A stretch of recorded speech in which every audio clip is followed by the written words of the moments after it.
생명 현상은 너무 작은 물질로 이루어져 있기 때문에 이를 측정하기 위해서는 현미경이 필요하고 영상을 이용해 생명 현상을 이해하려는 분야가 생명광학입니다. 빛은 투과성이 좋고 광학 변수를 쉽게 조절할 수 있는 장점이 있습니다. 빛의 산란, 회절, 간섭, 흡수 등 물리 법칙을 이용하면 다양한 생명 현상을 측정할 수 있습니다. 현재 빛을 이용하여 임상 수준에서 질병의 진단 및 치료에 많이 응용되고 있습니다.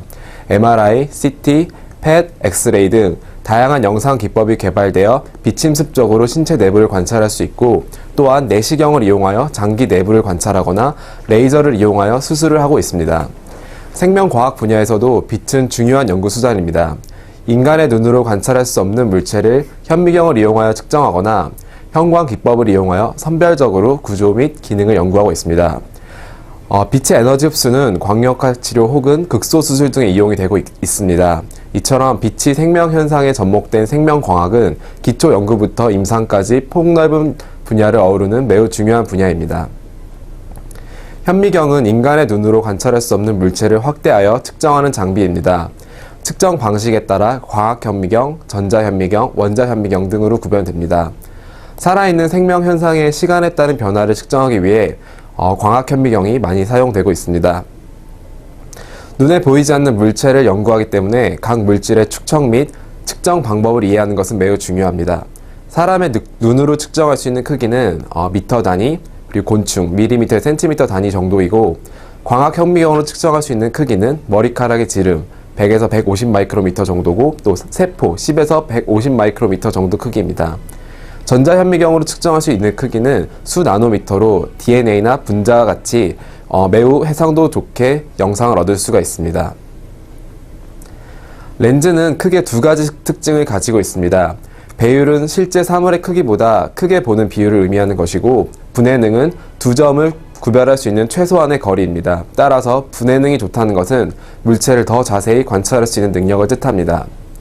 대물 렌즈는 시편을 직접 관찰할 수 있는 렌즈로서 여러 특징이 있습니다.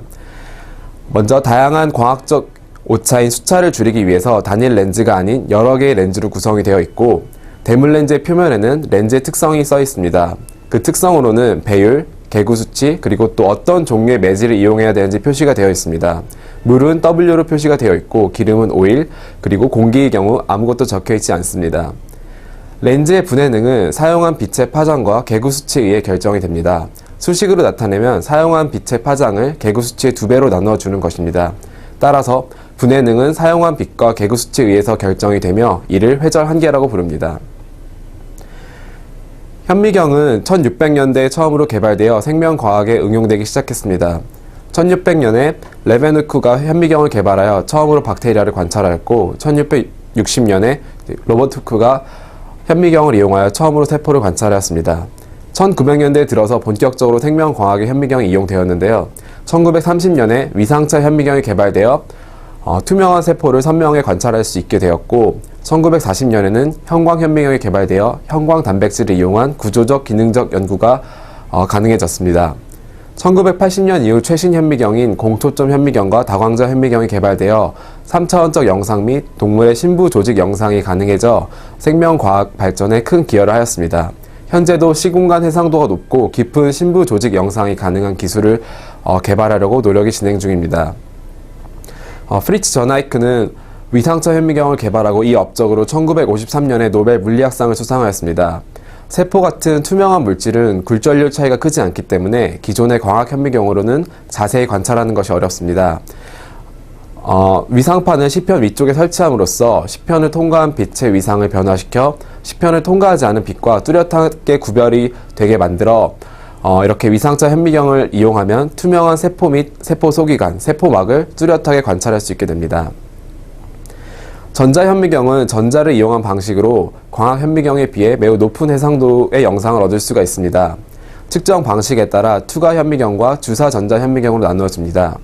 투과전자현미경은 템이라고 불리며 전자총에 의해 나온 전자가 얇은 시편을 투과하며 영상을 얻는 방식입니다. 시편의 두께는 대략 30에서 60 나노미터 정도로 매우 얇아 전자가 투과하여 영상을 만들어 2차원적인 영상만 얻을 수 있다는 한계가 있습니다. 주사 전자현미경은 셈이라고 불리며 시편을 금속 코팅을 하여 도체로 만든 후 전자총에 의해서 발생한 전자가 금속 표면에 충돌하여 발생하는 2차 전자를 측정하여 영상을 얻는 방식입니다. 금속 코팅을 통해 고해상도 3차원 영상을 얻을 수 있으나 진공 상태에서 실험을 수행해야 하고 시편에 금속 코팅이 필요하기 때문에 살아있는 생명체 연구에는 한계가 존재합니다. 형광이란 빛 에너지를 흡수하여 일부 에너지가 손실되고 남은 에너지가 다시 빛의 형태로 방출이 되어 빛이 나는 현상입니다. 생명과학 분야에서는 형광 기술을 이용하여 원하는 타겟을 선별적으로 관찰하는 데 이용되고 있습니다. 형광 물질의 바닥 상태에 있던 전자가 빛 에너지를 흡수하여 들뜬 상태가 되고 여기서 일부 에너지가 진동으로 인해 손실이 되고 다시 바닥 상태로 내려오면서 남은 에너지가 빛으로 방출되는 것이 형광입니다. 흡수된 에너지가 진동에 의해 일부 손실이 되고 남은 에너지가 방출되기 때문에 항상 흡수한 빛의 파장보다 더 긴 파장을 방출하게 됩니다. 형광에 의해서 방출되는 빛은 지속시간이 수 나노초로 매우 짧기 때문에 역이시키는 빛이 사라지면 방출되는 빛도 바로 사라지는 특성을 가지고 있습니다. 형광 단백질은 1962년 오사마 시모무라에 의해 처음으로 발견되었습니다. 태양광을 흡수해 빛을 방출함으로써 심해 포식자로부터 피하는 해파리에서 녹색 형광을 방출하는 단백질의 존재를 발견하였습니다. 형광 단백질의 유정 정보가 파악되고 가공이 가능해지면서 다양한 형광 단백질이 개발되었습니다. 로저 첸에 의해서 다양한 파장의 형광을 낼 수 있는 단백질이 개발되고 이후 생명과학에 형광 단백질이 널리 이용되기 시작하였습니다. 형광 현미경은 여기 빛에 의해 방출되는 형광을 측정하는 원리입니다. 여기 빛과 방출되는 형광을 구분하기 위해 다이크로믹 거울을 사용하게 됩니다. 다이크로마틱 거울은 정해진 파장보다 짧으면 반사시키고 길면 투과시키는 특성을 지닌 특수한 거울입니다. 이 거울을 통해 역이시키는 빛은 반사되어 시편으로 전달되고 시편에서 나온 형광빛은 역이시키는 빛보다 파장이 길기 때문에 다이크로마틱 거울을 투과해 측정이 가능하게 됩니다. 또한 각 필터를 이용하여 특정 파장의 빛만 선별적으로 통과시켜 역이 및 측정이 가능합니다. 형광 현미경은 시편 전체에 역이시키는 빛을 조사하고 방출된 형광을 모두 측정하는 방식으로 초점 밖 신호가 많이 측정되며 3차원 영상을 얻기 어렵다는 한계가 존재합니다. 이런 형광 현미경의 단점을 극복하기 위해 공초점 현미경이 개발되었습니다. 공초점 현미경은 갈바노미터를 이용하여 주사 방식으로 빛을 역이 및 측정합니다. 측정기 앞에 피놀이라는 바늘구멍을 두어 초점 밖 신호를 제거함으로써 해상도를 높였습니다. 피놀을 통해 초점 밖에서 발생한 깊이 방향의 형광 정보를 제거하여 특정 깊이의 영상만을 확보할 수 있습니다. 이렇게 피놀을 통해 특정 깊이의 영상만을 선별적으로 얻고 초점을 깊이 방향으로 변화시킴으로써 3차원적 영상을 얻을 수가 있습니다. 다광저 현미경은 극초단파 펄스 레이저를 이용하여 정밀한 초점 형성 및 심부 조직까지 영상이 가능한 현미경입니다. 공초점 현미경은 깊이 방향의 정밀한 초점을 위해 피놀을 사용하는 반면 다광저 현미경은 펄스 레이저의 비선형 효과인 다광자 흡수 현상을 이용하여 3차원적으로 높은 해상도의 영상을 얻을 수가 있습니다. 펄스 레이저는 전체 에너지는 낮지만 짧은 펄스 지속 시간으로 인해 매우 높은 빛 강도를 지니는 빛입니다. 다광자 흡수는 매우 높은 빛 강도에서만 일어나는 현상으로 초점 부위에서만 발생하게 됩니다. 기존의 형광은 역이빛에 의해 전자가 들뜬 후 일부 에너지를 손실하고 남은 에너지가 빛으로 방출되는 현상인 반면 다광자 흡수 현상은 파장이 긴 극초단파 펄스 레이저가 합쳐져 마치 짧은 파장의 빛과 같은 효과를 내는 현상입니다. 다광자 흡수 현상은 초점 부위에서만 일어나기 때문에 초점 외에는 형광 신호가 발생하지 않고 긴 파장의 빛을 이용하여 산란이 잘 일어나지 않아 깊은 조직 영상이 가능합니다.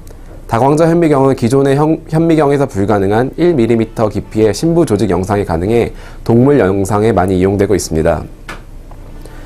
유전자 형질 전환을 통하여 특정 구조에서 형광 단백질을 발현시키거나 외부에 제작된 형광 단백질을 넣어주어 특정 구조만 영색시키면 기존에는 구별할 수 없었던 것들을 선별적으로 측정 가능할 수 있습니다.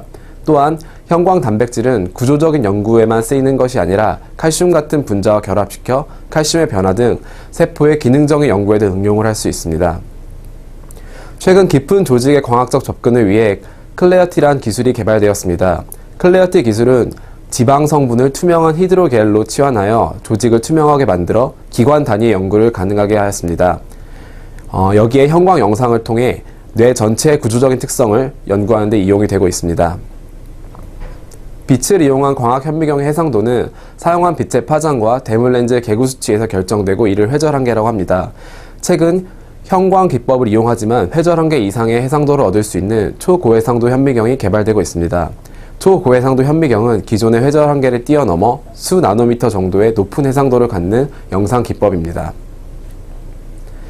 생명 연구는 세포 수준, 체외 조직 수준, 동물 수준에서 수행이 됩니다.